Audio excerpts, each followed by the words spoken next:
we've been touring around the country, and we still continue to, visiting local authorities. And I thought it might be interesting for you to hear Glen's, I suppose, reflections so far, because we're kind of halfway through our trip, aren't we? Yeah, absolutely. There's a Australian rock band that used to be very famous, Siraj, back in the Really? late 1970s, early 1980s, called LRB. You ever heard of LRB? No. The Little River Band? No, I haven't. No, a number of top 10 hits. And the reason I bring up LRB is the LRB is a name of a number of the councils that we visited. So been everywhere this week from your place in Leicester. Yeah. Okay, we've been to Lichfield in Lincolnshire and here, of course, in London. So that's the L part. Yeah. Okay. In terms of R, been to Rugby yesterday, your hometown, and indeed to Rotherham as well. Yeah.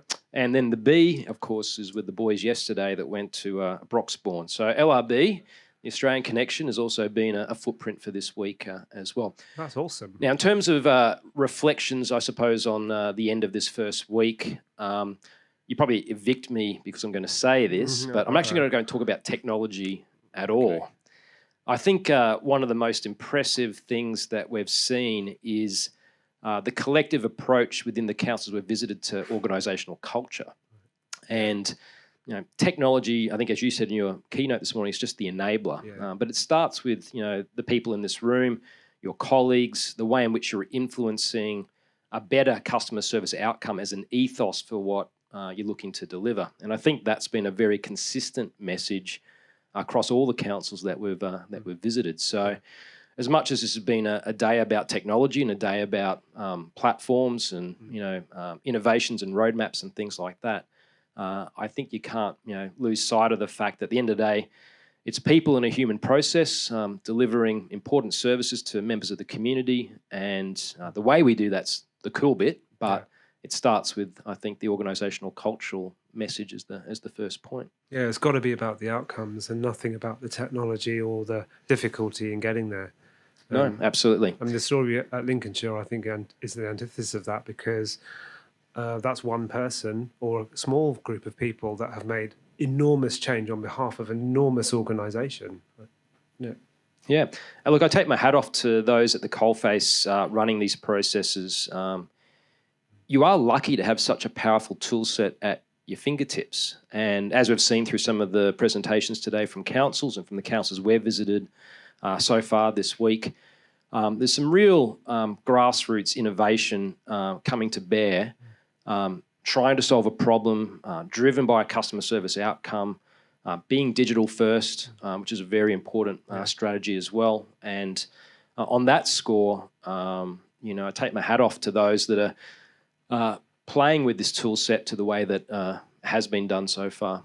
And look, I was a little bit surprised as well about your announcements about the library. It should have got a bigger round of applause. That, to be honest, will change, I think, the landscape for councils here in the UK as well as councils back home.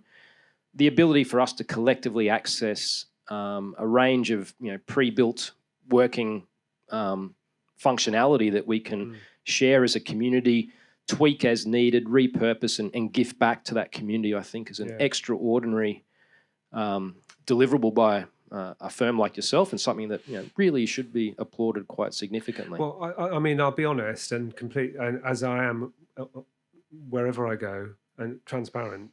I think there are a great deal more skeptics in our user base and generally than there are fans of that work. I think when we first launched the library, there was a lot, and I got this a lot on Twitter and as DMs actually from some of the more proactive of our customers on Twitter, that it was a sales thing, that we were trying to create some kind of, and then a few other vendors in the market came out with their libraries and the patterns and processes libraries and all that kind of thing. This is a lifetime commitment, and we launched it 2 years ago, which feels like a long time, but actually feels like just yesterday. And it's still just a baby. It's a 2-year-old now.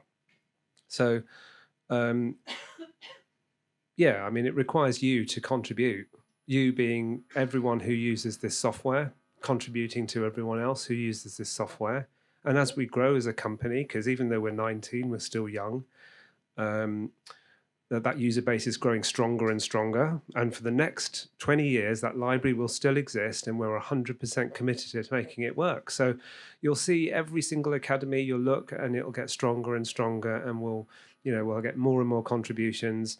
The University of Minnesota, which is one of the biggest schools in the entire United States, size of a small city, just a campus, they're donating all of their forms and CXM workflows to that library. And that will not only advance higher education in the US, which is massive, but a lot of those patterns and those processes are equally applicable to us here. So that digital signage solution, you should go back to your authorities and find out what you're paying for the stuff that powers the monitors in your receptions.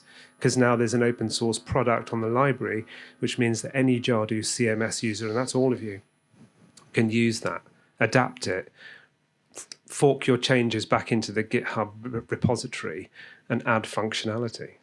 And look, we had a former president of our association that, in our context, used to have a very regular saying. We've got 77 councils. He said, "Why would we do something 77 times when we can just do it once for everyone?" And I think that is absolutely the essence of the library. Yeah. And Richard's presentation about the screens, as you were talking about, and that access to that through the library is just gold, and strengthens, I suppose, the value in the application that you have. I suppose the other thing that I sort of thought would be worthwhile mentioning at the end of today is that you have a lot of quite significant partners now that work with you through the Integrations Hub. A lot of we've seen today, and others out in the trade area as well, which is excellent. But I also heard a few stories of other vendors that your councils currently use. They don't necessarily play as nicely as the ones that we're here. And as an outsider, I can probably say this, but I was a little bit shocked that people were looking to Jadu to fix that problem when, to be honestly, it's the other vendor's problem to connect to your applications and software, which I think is where the power and pressure should come. So if you've got a vendor that's not playing nice, that's not making their APIs available, and I heard a few stories like that, and a number of frustrations that were growing. I don't think it's fair that people take it out on you. I think you're better off forming a mob and marching to their head office and demanding to see that company's CEO and asking very serious questions as to why they're not making those applications available or accessible through the Jadu platforms. And certainly if you've got contract renewals and things coming up, you should, as a default, be having a paragraph inserted in those contracts saying thou shalt provide open APIs and that thou shalt make data available to this council unencumbered. I think that's another important message that I've heard as well this week. Yeah, we heard two authorities say they were writing it into their requirements as mandatory when they're shopping for products now, that has to connect to their Jadu system. And you can go right into the detail, and you should, on exactly what you expect those outcomes to be. Two-way integration that enables real-time updates to customers. One sentence, clarifies it, because there is a mystique. Do you have an API? Yes, no. That's not enough, because they'll always just say yes because they want to sell you stuff, right? And we lose because we say, actually, we can't do that at the moment because the vendor that begins with C and ends in A, and you can choose between the two of them, doesn't give us that functionality. Yeah, so people do get angry with us, and I get it, I understand, because you can't get angry at a huge conglomerate organization. You won't even, your CEO email might get to their PA if they're lucky, whereas you can get straight to me, you can phone me, and usually I'll be jet lagged at 5 a.m. sat up in my hotel room listening to you, but I'll always be listening to you.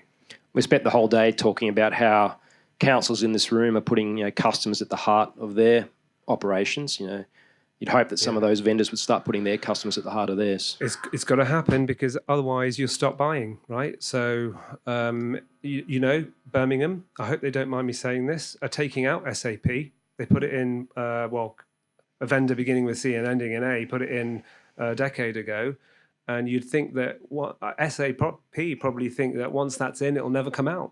That's millions in annual revenue that they can sit back and enjoy because it's so sticky, it's so painful to take out that you'll never take it out.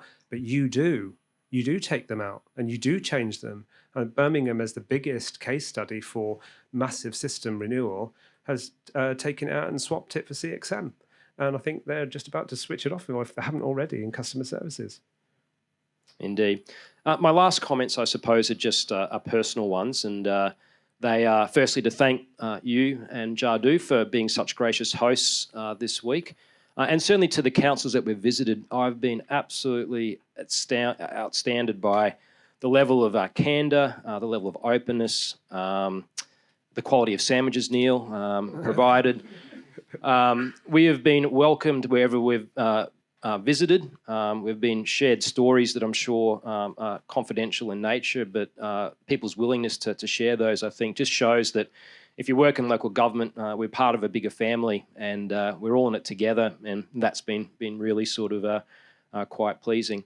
Glen, you're doing your first Jadu Academy in Queensland. We are. And this is the first one, so it's probably a smaller one. But you're going to be looking for UK case studies, right? We are. For those interested, the LGAQ's first ever Asia Pacific Academy will be held in Brisbane on November the 13th. And if you're after a junket and convince your bosses to fly you out to sunny Queensland, Regos are free, and we'd be happy to host you with your Queensland. Can't afford the airfares, unfortunately, but just get a one-way ticket, you'll be fine. And welcome to be there. And we're very well supported by a number of the Jadu team that will be there as well. It'll be a very small affair, as I'm sure the first ones of these were 19 years ago. Yeah. We're building our market share. We're strengthening our position in that space, and we're going to be very good. LRB is where I started, and I'll finish on that note. Little River Band. One of their top songs, mate, was a song called Lonesome Loser. And I'm looking at you. So it's true. Google it when you go home. Thanks. Thanks very much. Yeah, thanks, guys. Listen.